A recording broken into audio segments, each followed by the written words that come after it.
રાજકોટના મેયર નયનાબેન પેઠડિયા પ્રયાગરાજ યાત્રાને લઈ વિવાદમાં આવ્યા છે।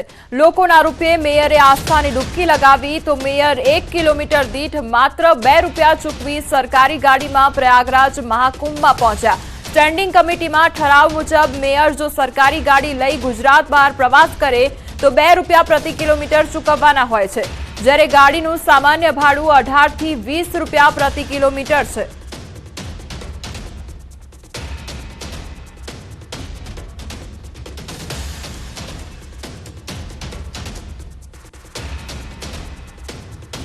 तो बीजी तरफ मेयरनी कार पर महिलाओना कपड़ा सुकाता नजरे पड्या छे। कार पर कपड़ा सुकाता होय तेवा फोटो पण सोशल मीडिया में वायरल थई रह्या छे। समग्र मामले स्टेन्डिंग चेरमेन जयमीन ठाकरे कह्युं के सरकारी वाहन पर कपड़ा सुकववा तद्दन गैरव्याजबी छे। गुजरात बार ज्यारे माननीय मेयरश्री प्रवास करता होय त्यारे किलोमीटर नोंधी फरी पाछा ज्यारे गुजरातमां आवे त्यारे गुजरातमां पाछा किलोमीटर लखवामां आवे छे ने जे तफावत थाय छे स्टेन्डिंग कमिटीनो आजथी 10 वर्ष पहेलानो एक ठराव है कि 2 रुपया प्रति किलोमीटर माननीय मेयरश्री के कोईपण पदाधिकारी हो एने चूकवाना पोताना अंगत खिस्सामांथी चूकवाना पड़ता होय छे ने माननीय मेयरश्री चूकवी देशे। समग्र मामले कांग्रेस नेता वशराम सागठियाનું નિવેદન પણ સામે આવ્યું છે। 2 રૂપિયા કિલોમીટર ખર્ચ આપવાનો હોય છે, બીજી બાજુ બજારમાં 25 રૂપિયા કિલોમીટર ભાવ ચાલે છે।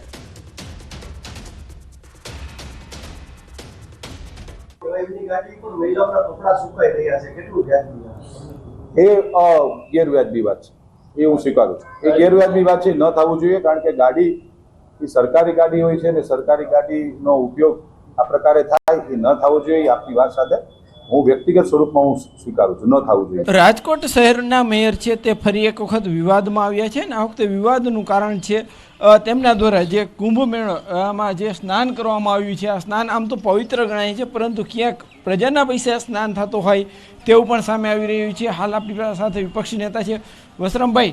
માત્ર 2 રૂપિયા કિલોમીટર મેયરે ચૂકવવાના હોય છે, આજે પ્રવાસ કરવામાં આવ્યો છે, આખી બાબતને તમે કઈ રીતે જુઓ? રાજકોટ મહાનગરપાલિકા હોય કે ગુજરાતની કોઈ પણ નગરપાલિકા હોય, પહેલાં તો કોઈ પણ પદાધિકારીને એને ક્રાઇટેરિયા ગુજરાતની બહાર જવું હોય, બીજા રાજ્યમાં જવું હોય તેની પરમિશન રાજકોટના કમિશનર પાસેથી લેવી પડે છે। કદાચ રાજકોટના મેયરે લીધી હોય તો સારું વાત કહેવાય। અને આપ કહો છો એમ જો સ્ટેન્ડિંગમાં ઠરાવ તો હજી આવ્યો નથી, પણ જવું હોય તો 2 રૂપિયા માટે રાજકોટના મેયર 2 રૂપિયે કિલોમીટર જો જશે એનો ખર્ચનો આંકડો હું તમને આપીશ। 3 થી 4 લાખ રૂપિયા ખર્ચ જઈને આવશે ત્યારે કરશે। રાજકોટમાં એક ઇનોવાનું ભાડું 25 થી 30 રૂપિયા સુધી કિલોમીટરનું ભાડું હોય છે। 2 રૂપિયા આપ જાઓ છો એની વાત કરું છું, ડીઝલનો જ તે ખાલી। મેયરની ગાડીમાંથી બહેનોના નાયા પછી જે ચણિયા એમના હોય એ ઉપર સુકાતા હોય એ બહુ ખરાબ વસ્તુ છે। આ વસ્તુ પાછી વિડીયા આ ફોટા વાયરલ થાય, કેટલા અંશે વ્યાજબી છે એ રાજકોટની ગુજરાતની પ્રજાએ જોવાનું। ચોક્કસથી આતા વિપક્ષી નેતા તેમણે જે છે એ મીઠી ભાષામાં આકરા પ્રહાર જે છે તે ક્યાંક મેયર ઉપર કર્યા છે। સાથે સાથે પાપ ધોતા હવે ટીઆરપીના કાંડમાં જો તેમનો કોઈ પાપ થયું હોય તો પણ તે ધોતા હોય તેવા પ્રહાર કર્યા છે। તો સાથે સાથે જે માત્ર 2 રૂપિયા કિલોમીટરનો જે ખર્ચ છે તેના ઉપર પણ તેમણે આકરા કટાક્ષ કર્યા છે। હાર્દિક જોશી, ન્યૂઝ 18 ગુજરાતી, રાજકોટ। સોનાના ભાવમાં ફરી એકવાર ઉછાળો આવ્યો છે અને સોનાનો ભાવ 88,140 પહોંચી ગયો છે। 1 કિલો ચાંદીનો ભાવ 97,800 થયો છે। તો સતત સોનાનો ભાવ વધી રહ્યો છે, સોનાના ભાવમાં સતત વધારો થઈ રહ્યો છે, ત્યારે ચાંદીના ભાવમાં પણ વધારો। 1 કિલો ચાંદીનો ભાવ અત્યારે 97,800 પર પહોંચી ચૂક્યો છે, તો સોનાનો ભાવ 88,140 પહોંચ્યો છે। બનાસકાંઠામાં લકી ડ્રોના નામે ચાલતા વેપલામાં વધુ એક ફરિયાદ નોંધવામાં આવી છે। ધાનેરાના 4 શખ્સો સામે રાજસ્થાનના મંડારમાં ફરિયાદ નોંધાઈ। ડ્રોમાં લાગેલું વોશિંગ મશીન ન અપાતા ફરિયાદ નોંધવામાં આવી। બનાસકાંઠામાંથી સ્થળ બદલી થોડા દિવસ અગાઉ રાજસ્થાનના મંડાર પોલીસ સ્ટેશન વિસ્તારમાં ડ્રો યોજવામાં આવ્યો હતો। ભજન સંધ્યાની આડમાં ડ્રો કર્યો હતો અને પોલીસ પહોંચી તો આયોજકો ફરાર થઈ ગયા હતા। ગાંધીધામ મહાનગરપાલિકા દ્વારા મેગા ડિમોલિશન હાથ ધરવામાં આવ્યું છે। આજે વહેલી સવારથી ચુસ્ત પોલીસ બંદોબસ્ત ગોઠવી દબાણો દૂર કરવાની કામગીરી હાથ ધરવામાં આવી છે। અંદાજિત 400 નાના મોટા દબાણો દૂર કરવામાં આવશે। આદિપુર ગાંધીધામ રસ્તા ઉપર કાચા પાકા દબાણો કરી દેવામાં આવ્યા હતા, જેના કારણે રોડ સાંકડા થઈ ગયા હતા. તંત્ર દ્વારા નોટિસ આપી જાણ કરવામાં આવી હતી. આજની કામગીરી માટે ડીવાયએસપી, પીઆઈ સહિત 32 પોલીસ સ્ટાફની મદદ લેવામાં આવી છે. કામ માટે અમારા મહાનગરપાલિકાના 25 કર્મચારીનો સ્ટાફ, પોલીસ સ્ટાફ તથા મામલતદાર તમામ હાજર છે. અને લોકોને એક ખુશીની વાત એ છે કે મોટાભાગના લોકોએ આ કામગીરીમાં પોતાની રીતે સ્વૈચ્છિક દબાણો હટાવી અને અમને સાથ સહકાર આપી અને વિકાસના કામોમાં સહભાગી બન્યા છે. વડોદરા ગોત્રી હરિનગર બ્રિજ નીચે આવેલ સાંઈ સંતોષ કોમ્પ્લેક્સની ઘટના સામે આવી છે. 2 દુકાનને તસ્કરોએ નિશાન બનાવી. શ્રી ઉમા સ્વીટ એન્ડ ફરસાણની દુકાનમાં તસ્કરે સમોસા ખાધા, આરામથી રસગુલ્લા ખાઈને મીઠાઈ સહિતનો સામાન ચોર્યો. આટલું જ નહીં, તસ્કર દુકાનના ગલ્લામાંથી ₹1 લાખ રોકડા ચોરી ગયો. સમગ્ર મામલે ગોરવા પોલીસે ગુનો નોંધ્યો. તસ્કર દુકાનમાં મોઢે રૂમાલ બાંધીને પ્રવેશી સીસીટીવી ફેરવી લીધા અને દુકાનની વીજળીની મેઇન સ્વિચ બંધ કરી મિજબાની અને ચોરીની ઘટનાને અંજામ આપ્યો. બનાસકાંઠામાં ખનીજ માફિયાઓ સામે તવાઈ બોલાવવામાં આવી છે. ગાંધીનગર ફ્લાઇંગ સ્ક્વોડની બનાસ નદીમાં કાર્યવાહી હાથ ધરવામાં આવી છે. કાંકરેજના દુધાસણ નદીમાંથી રેતીનું ખનન કરતા 2 હિટાચી મશીન અને 7 ડમ્પરો જપ્ત કરવામાં આવ્યા છે. 2 રેતી ભરેલા અને 5 ખાલી ડમ્પર સહિત 2 હિટાચી મશીન હાથ લાગ્યા. અંદાજિત 2.70 કરોડનો મુદ્દામાલ જપ્ત કરી તપાસ શરૂ કરવામાં આવી છે. બનાસકાંઠા ખાણ ખનીજ વિભાગ ઊંઘતું ઝડપાયું અને ફ્લાઇંગ સ્ક્વોડની રેડ પાડવામાં આવી છે. બોટાદ શહેરમાં 2 જૂથ વચ્ચે મારામારીનો વિડીયો સામે આવ્યો છે. લાકડીઓ અને ધોકા વડે સામસામે મારામારી કરતો વિડીયો વાયરલ થયો છે. વાયરલ વિડીયો બોટાદ શહેરના પાંચપડા વિસ્તારના નિકો ફ્લેટ પાસેનો હોવાનું પ્રાથમિક અનુમાન. ઈજાગ્રસ્તોને સોનાવાલા હોસ્પિટલ ખાતે સારવારમાં ખસેડવામાં આવ્યા છે. આ મારામારીની ઘટના શા માટે બની અને સમગ્ર ઘટનાના દોષિતો અંગે તપાસ બોટાદ પોલીસ ચલાવી રહી છે.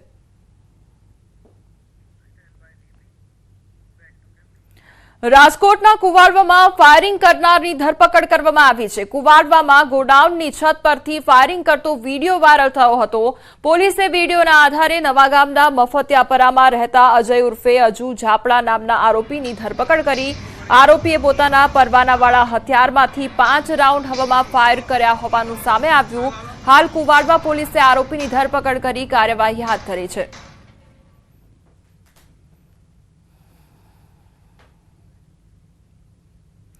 અમદાવાદમાં વધુ એક બેફામ કાર ચાલકે અકસ્માત સર્જ્યો છે અને મેમનગર વિસ્તારમાં બેફામ કાર ચાલકે 5 થી 6 ગાડીઓને ટક્કર મારી દીધી. બેફામ કાર ચાલકે અકસ્માત સર્જતા 5 જેટલા લોકો ઈજાગ્રસ્ત થયા છે.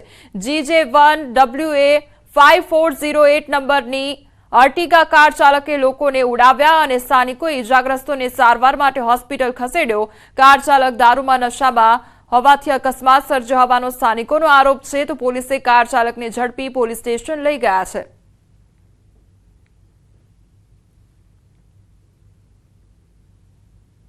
એક્સિડન્ટ થયો છે.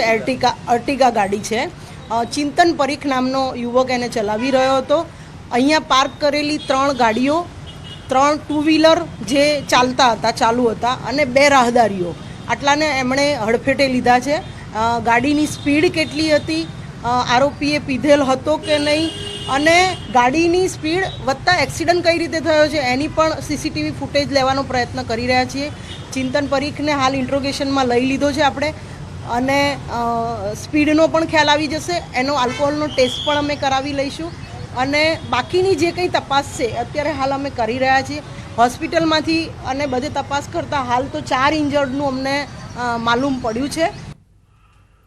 સુરતમાં 30 લક્ઝરી કાર સાથે નબીરાઓના સીન સપાટા સામે આવ્યા છે. મંત્રીનો પણ ન હોય એવો કાફલો રસ્તા પર નીકળ્યો છે. જો કે આ વાતથી પોલીસ પણ અજાણ હતી. નબીરાઓ 30 જેટલી BMW, મર્સિડીઝ, સ્કોડા જેવી લક્ઝરી કાર સાથે રેલી કરી સ્ટંટબાજી કરી હોવાનો વિડીયો સોશિયલ મીડિયામાં વાયરલ થયો છે. આ તમામ નબીરાઓ ઓલપાડના કુંકણી ગામમાં આવેલ ફાઉન્ટન હેડ સ્કૂલમાં ધોરણ 12માં અભ્યાસ કરે છે. આ વિડીયો અંગે શાળાએ પણ હાથ ઊંચા કરી દીધા છે. તો આ 12મા ધોરણમાં અભ્યાસ કરતા વિદ્યાર્થીઓ છે અને તેમના દ્વારા લક્ઝુરિયસ કાર લઈને તે લોકો દ્વારા કારનો કાફલો કાઢવામાં આવ્યો છે. આ કોઈ મંત્રીનો કાફલો નહીં પરંતુ ધોરણ 12માં અભ્યાસ કરતા વિદ્યાર્થીઓનો કાફલો છે. ये हम लोग डिस्कस कर रहे हैं कि हमारा ग्रेड 12 का फेयरवेल हुआ शुक्रवार को 7 तारीख को और उसमें कुछ लड़कों ने एक कॉन्वॉय जैसा निकाला रोड पे और वो सोशल मीडिया में काफ़ी हाईलाइट हुआ है, नेगेटिवली हाईलाइट हुआ है और उसमें क्लियरली दिख रहा है कि कुछ चीज़ें जो बच्चों ने की है, लड़कों ने की है, वो सही नहीं है। ફાઉન્ટેન સ્કૂલ પાસે જે છોકરાઓનો વિડીયો વાયરલ થયો છે કારોના કાફલા સાથે, એના પર ચોક્કસપણે અત્યારે પોલીસ સ્ટેશન દ્વારા તપાસ હાથ ધરવામાં આવી છે અને જેટલી પણ MV એક્ટની કલમો અને IPCની કલમો હશે એ વેરીફાઈ કરીને ચોક્કસપણે એમના વિરુદ્ધ શિક્ષાત્મક કાર્યવાહી કરવામાં આવશે. સુરતના લસકાણામાં હિટ એન્ડ રનનો મામલો સામે આવ્યો હતો, જેને લઈને પોલીસે આરોપીનું સરઘસ કાઢ્યું. પોલીસે આરોપી કીર્તન ડાખરાને સાથે રાખી ઘટનાનું રીકન્સ્ટ્રક્શન કર્યું. સમગ્ર મામલે પોલીસે મનુષ્યવધનો ગુનો નોંધ્યો. વાલક અબ્રામાં રાઉટર રિંગ રોડ પર હિટ એન્ડ રનની ઘટના બની હતી. અકસ્માતમાં 2 સગા ભાઈએ જીવ ગુમાવ્યા હતા, જ્યારે મહિલા અને બાળક સહિત 4 લોકો ઇજાગ્રસ્ત થયા હતા. જે અંગે પોલીસે આરોપી જેબીશ ભીંગરાડિયા અને કીર્તન ડાખરાની ધરપકડ કરી છે, જ્યારે ઘટનામાં કીર્તનના પિતા મનોજ ડાખરા, નેમી લુખી અને ધ્રુવ પોલીસ પકડથી દૂર છે. આ તરફ સુરતના ડિંડોલી વિસ્તારમાં હત્યા કરનારા શખ્સોનો પોલીસે સરઘસ કાઢ્યું. હત્યામાં સામેલ 4 શખ્સને ઘટના સ્થળે લઈ જઈ રીકન્સ્ટ્રક્શન કરવામાં આવ્યું. ભાઈની હત્યાનો બદલો લેવા ઘટનાને અંજામ આપ્યો હતો. હત્યામાં સંડોવાયેલા 4 આરોપીની ધરપકડ કરવામાં આવી હતી.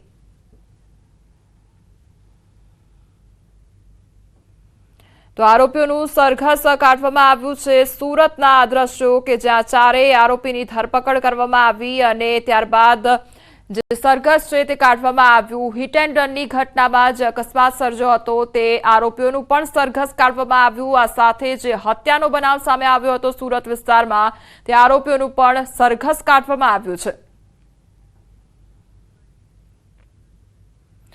રાજકોટ સહિત રાજ્યભરમાં પડતર માંગણીઓને લઈને આરટીઓ ઇન્સ્પેક્ટરનું આંદોલન આગળ વધી રહ્યું છે. રાજકોટ આરટીઓ ખાતે આરટીઓ ઇન્સ્પેક્ટર દ્વારા પોતાની કામગીરીથી દૂર રહ્યા હોવાનું સામે આવ્યું છે. આરટીઓ ઇન્સ્પેક્ટર દ્વારા નો લોગિન ડે અંતર્ગત વિરોધ નોંધાવવામાં આવ્યો છે અને પડતર પ્રશ્નોને લઈ સરકાર સામે જંગ ચાલી રહ્યો છે. તો બીજી તરફ આરટીઓ ઇન્સ્પેક્ટરો કામગીરીથી દૂર રહેતા અરજદારોને ભારે હાલાકીનો સામનો કરવો પડી રહ્યો હોવાનું સામે આવ્યું છે. ટેસ્ટ ડ્રાઈવ આપવા આવનાર તેમજ લાયસન્સ રિન્યુ માટે આરટીઓ ખાતે આવનારા વ્યક્તિઓને ધક્કા ખાવા પડતા હોવાનું સામે આવ્યું છે. અમે એક વીકથી આંદોલનચર્યા ગાંધીચર્યા મુજબ અમે આંદોલન કરી રહ્યા છીએ કે 2018ની બેચના ઘણા બધા ઇન્સ્પેક્ટરો છે કે જેને પ્રમોશન પૂરા થયેલા નથી. 2013ની બેચના ઘણા બધા ઇન્સ્પેક્ટરો છે કે જેના 2018ની બેચના લોકોના ઘણા બધાના પ્રોબેશન પૂરા થયેલા નથી અને 13ની બેચના ઘણા લોકોના પ્રમોશન પૂરા થયેલા નથી. આવી બધી ઘણી બધી 12 થી 13 મુદ્દાઓ છે જેઓની અમારી માંગણી છે જે અત્યાર સુધી સંતોષાયેલ નથી.